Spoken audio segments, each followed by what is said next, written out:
So today's video is on family systems theory. This is something I'm really passionate about. It's a really unique way of helping people build self-awareness and kind of discover who they truly are and some of the things that hold them back. Now, there's old school family systems therapy from the 70s. Like, I think the woman who started is named Virginia Satir. If you Google her, very difficult to find her books. If you try and find her books, you'll find very old used copies on Amazon. Can't find a lot about her. If you get into clinical textbooks like I have for master's degree students or PhD students, there's a lot about her. One guy that's much more accessible in the family systems realm, who probably doesn't get as much credit as he should, is a guy named John Bradshaw. He wrote a book called Healing the Shame That Binds You. He was one of those guys that lectured a lot for PBS. PBS will run their yearly fundraising thing and they'll show lectures, and he would volunteer his time. And he did two really big lectures in the 70s and 80s. A lot of what came to be a lot of the therapeutic concepts that came out of the addiction therapy community, 12-step, a lot of what really just put things on the map and made therapy mainstream. I'm not sure if he created the terminology inner child. I don't know who does. Some people call that transactional analysis, where you've got like your emotional self as this more primitive, like childlike thing. And then maybe you've got like your teenager and then an adult who's more of a critical, rational thinker. There's different people who have conceptualized these things therapeutically, but I love John Bradshaw. So go read Healing the Shame That Binds You, or if you can't read like me because you're super ADD and you have trouble sitting still, just listen to his audiobooks. They're free on the internet. You can find them. They're all over YouTube. He's dead now. One book that he wrote, and he lectured, this was the last lecture he gave, was a book that he released called Post-Romantic Stress Disorder. And he talks about the neurochemical changes of love, meaning that infatuation is literally a drug-like state. This is why people make strange decisions when they first meet people and can't see the red flags. And he talked a lot about how, not always, but in some scenarios, divorce is actually an escape fantasy. So people will get out of a marriage, and the reason the second marriage fails is because they marry someone they're obsessed with. It's a form of love called limerence. They'll get out of one relationship, get into another one, and everything's wonderful. Everything is just great. And then 2, 3, 4, 5 years down the line, all of a sudden they're married to someone and they're in the same boat. Their trauma, their self-esteem issues, their inability to communicate effectively, and it's all the same thing. Sometimes in therapy, that's called your unfinished business, right? And people tend to try and figure that out, especially in a romantic relationship. And once there's kids involved in stuff, a lot of people drag their kids through the mud on that stuff. Not purposely, no, these aren't horrible people, but John Bradshaw really talked about family systems in that way. So another thing you have to understand about family systems is they're exactly what they sound like, a system, right? So starting as a philosopher first, right, I always think of things systematically. How does this idea gel with another idea? What is the opposite idea of this? So I'll try and understand an idea within the context of other ideas. I'll try and understand a person and not label them good or bad. I'll just try to understand, that's the type of person they are. For instance, we have people that are very black and white thinkers, military people, police officers. We have artistic and eccentric and creative thinkers. We have religious and spiritual thinkers. We have rationalist and agnostic thinkers. We have scientists. We have nurturing people. We have more clamped down and less emotionally intimate people. So there's a system, and I tend to look at people as where they are as a human, not because they're good or bad. I just kind of have naturally always been able to see things within a broader context. It's a really cool trait to develop within yourself, and therapy should really help you become more self-aware in that way. If there's anything you should get out of therapy, you should be able to understand why you behave the way you do in certain circumstances. Because if you can understand why you behave the way you do, you can take ownership of that, you can make different choices, and you can change your behavior. So in the context of family systems, there's usually a story. It could be we're hardworking people, or we're great Christians, or whatever. We're upper class, we're upper crust, we're a family of lawyers, or it could be we're a military family, we're a patriotic family, whatever it is. There's usually a story. And as the sibling hierarchy folds out, maybe the oldest has some traits that because they were the oldest, they need to carry on the family business, or dad always loved them more. Maybe the younger one was spoiled, got away with more. Someone got corrected more. Maybe a family or one of the parents is a workaholic or an alcoholic, and the other parent got thrown under the bus with all the chores and was really, worn down. And sometimes things are kind of covert. There may be, in hyper dysfunctional scenarios, there may be really terrible shame secrets about certain types of abuse or neglect that, people just, oh, that didn't really happen, or no one ever talks about it. Or if you bring it up, people get really ticked off, right? Oftentimes, if someone, as they age, families tend to struggle more as people age too, once they hit that part of the life cycle of the family, from small children to the empty nest and whatnot, and the children become independent, if they become independent.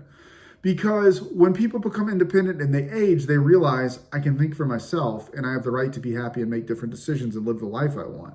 So if someone goes into therapy in their 30s and 40s and debriefs and kind of unpacks their childhood, they might have a totally different, idea and story about what life was like. They might completely wake up to a totally different reality. Now, initially, that can be very destabilizing for yourself, because all of a sudden you wake up and you're like, oh, God, that wasn't okay. Or maybe things were fine. You had food, clothing, shelter, and even some love. But certain things, like just, maybe some stuff went down that wasn't great for you. Or, you didn't, maybe all the college money was gone and you had to take out loans, and now you're bitter that you had to take out loans, whatever. People find all sorts of reasons to be upset and bitter towards other people. And quite often, someone might be labeled as the sensitive one, the dramatic one. In super conservative religious families, maybe someone came out as gay and someone never accepted them. Dad never accepted them, or mom never accepted them.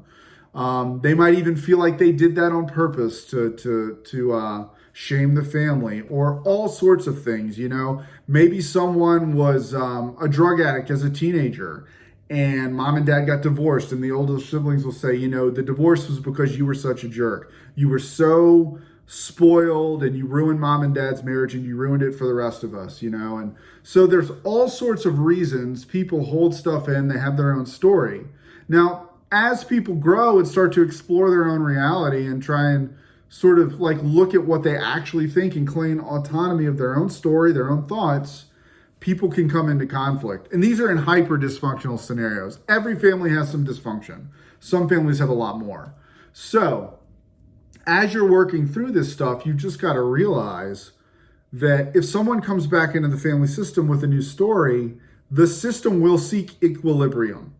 So if you've been the scapegoat that everybody blamed because, you did a lot of drugs when you were younger, or you were an artist, or you were weird, or you didn't go to college, or whatever it was, people still want you to be the bad one. So as you come back in, or whatever it is, people may not accept you. Even if you've made different decisions, if you've cleaned up your act, people might always find a way to keep you in the scapegoat role, whatever it is. So just know that if you come in and you want to change or make a change to the role you've been assigned, or say something else, or maybe speak out against a grandparent, or whatever it is, people might not accept it. And oftentimes that's when people get pretty rude to one another. And that's when a lot of the no contact and stuff happens that everybody seems pretty hyper focused on. The narrative is that, people are toxic, or the baby boomers were toxic. And I don't subscribe to that narrative. I think it's not fair to completely just start to rehash what is considered emotional abuse and neglect, and like everybody to be really individualized, extremely fragile, hyper anxious, hyper fixated on our own pain, very internal with our emotions, but external with our blame. So that's the next thing I'll say about projection. This is another concept of, all of us will do what's called benign projection. You sit in traffic, you show up to work, you're a little upset, you're a little anxious. People are like, what's up? Oh, there's traffic, whatever. Or anything, it could be anything. It rained on your wedding day, whatever. Everybody has a little bit of benign projection, meaning external things happen and it's a bummer. And you express yourself as such, and maybe you blame, but you get over it. There are what are called externalizers. Some people are very toxic in their projection, meaning it's a consistent pattern. It's always someone else's fault. They don't say sorry. They blow off steam. They're hyper emotional, usually in a negative and neurotic way. And everything is projected. It's called toxic projection. At least that's what I call it. I don't know. I definitely didn't make up that term. It's just kind of what I've learned in my own practice and learning in graduate school and just the different work I've done and a lot of what I've read. So there are people who have toxic projection, meaning everything is always about other people. And they're very difficult to live with. And it's not always the parents, by the way. It can be a child. There can be a child in the family that by preteen or teenage becomes toxic projection. And like everybody's just trying to cope and make peace. And it's like, holy cow, like everybody needs space. Everybody's entitled to freedom, autonomy, freedom from not only to make choices, but people are free to not be negatively affected from your choices. That's a big part of like cognitive behavioral therapy and choice theory and reality therapy, is that people are free to make their own choices and have some autonomy and power in their living situation. And they're also free to not be negatively impacted by your BS. I kind of like to call BS a lot. You know, I have a lot of compassion and a lot of empathy, and I love to work with people, but I like to really, in a safe way, say, hold on here. Because if we don't take ownership, if we don't take personal responsibility, we're screwed. You have to be able to, nothing will ever change if you don't change your own behavior. And complaining and criticizing and blaming and being an externalizer is a guaranteed way to make sure you never have peace. You'll never have peace, you'll never have happiness, you'll never have quality relationships. And unfortunately for the people around you, they won't either. And eventually it's never sustainable. At some point it breaks down. At some point it will break down. And it's like, you know, at some point you'll have to look in the mirror and pardon my French, but own your own shit.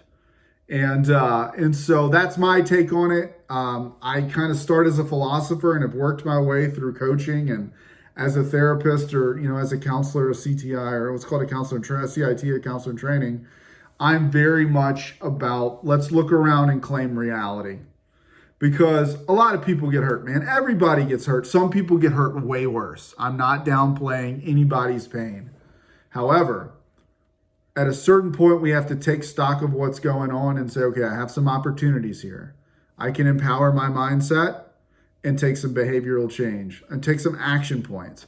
It's very difficult to work directly with the nervous system and the emotions. It's much easier, to work with your mindset and your behavior.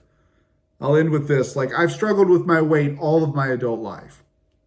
I've been thin, I've been overweight, I've been big and muscular. I've lifted as a power lifter, and I've done, and I've been much trimmer and fit. And I can say it is difficult to manage my weight. It's been very difficult. It's been pretty hard for me. Most of my life, I've had a lot of shame about it. It's no one else's fault. I could talk about my genetics. I could talk about being stressed out. I could talk about, well, I'm a father and I have little kids and it's so hard to care for myself as a parent, but only I can go lift weights. Only I can choose to eat a bowl of yogurt and some fruit rather than eating a McDonald's McMuffin. Only I can choose to lower my caffeine, get better sleep, limit screen time, limit negative media.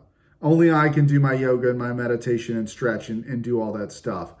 I can complain and criticize and blame all I want. That's not going to give me health. I know what works for me. That's why I woke up today, I packed my gym bag and I went to the gym. Didn't really want to go, but I did it anyway. And we need to have some self-love for ourselves, but I have to take ownership of that. My health, my anxiety, any triggers I might have, my personal level of stress right now is nobody else's fault. So I'm going to find the way to take actions that are healthy for myself and move forward. So if you've gotten this far in the video, thanks. Go to adamstevenscoaching.com. I'll have that link in the description. I'm going to put a link to my newsletter sign up in the description where you'll get my ebook and my core values workbook. It's free. I don't spam. I send about one email newsletter a month, if that. Sometimes I don't hit my list for every 2 or 3 months. But you'll immediately get those files in an email. They're Google Drive links. You can read that ebook and you can work through that core values workbook. And my price list is on the page and you can connect with me. So have a great day.